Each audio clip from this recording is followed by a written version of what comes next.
நிலவாசல விளக்கேட்டி முடிச்சுட்டு பூஜை ரூம்ல பிரம்ம முகூர்த்த பூஜை பண்ணலாம் சொல்லிட்டு பழைய பூக்கெல்லாம் எடுத்து புது பூக்கள் மாத்தி வச்சு எல்லாமே ரெடி பண்ணிட்டேன். இன்னைக்கு காலையிலேயே ஒரு ஸ்டோரி படிச்சேன், ரொம்ப நல்லா இருந்தது, உங்ககிட்ட ஷேர் பண்ணிக்கிறேன். கடவுள்கிட்ட ஒருத்தவங்க கேட்கறான், கடவுளே நான் எப்படி என் வாழ்க்கையை வழி நடத்துறது அப்படின்னு. அப்ப கடவுள் சொன்னாராம், உன்னுடைய வாழ்க்கை உன் கையில தான் இருக்கு, உன்னுடைய ரூமை போய் பாரு, அதுலயே உனக்கு எல்லாமே இருக்கு அப்படின்னு சொன்னாராம். அவனும் ரூமை போய் பார்த்தானா. ரூம்ல இருக்க மேற்கூரை என்ன சொல்லுனா, மேற்கூரை எப்படி மேல உயர்வா இருக்கோ அதே போல உன் எண்ணங்களை எப்போதுமே உயர்வா நினை, எப்போதுமே கெடுதல் நினைக்காத அப்படின்னு சொல்லிச்சான்.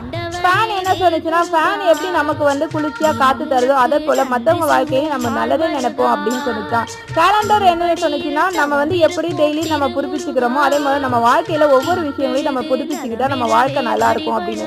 விளக்கு என்ன சொன்னிச்சுன்னா, நம்ம எப்படி நம்ம விளக்கேற்றும் போது ஒளி தருதோ அதே போல நம்ம மற்றவங்க வாழ்க்கையிலும் ஒளியை தரணும் தவிர எந்த ஒரு கெடுதலும் செய்யக்கூடாதுன்னு. தத்துவம் பிடிச்சிருந்தா லைக் பண்ணி சப்ஸ்கிரைப் பண்ணுங்க. பாய் பாய்.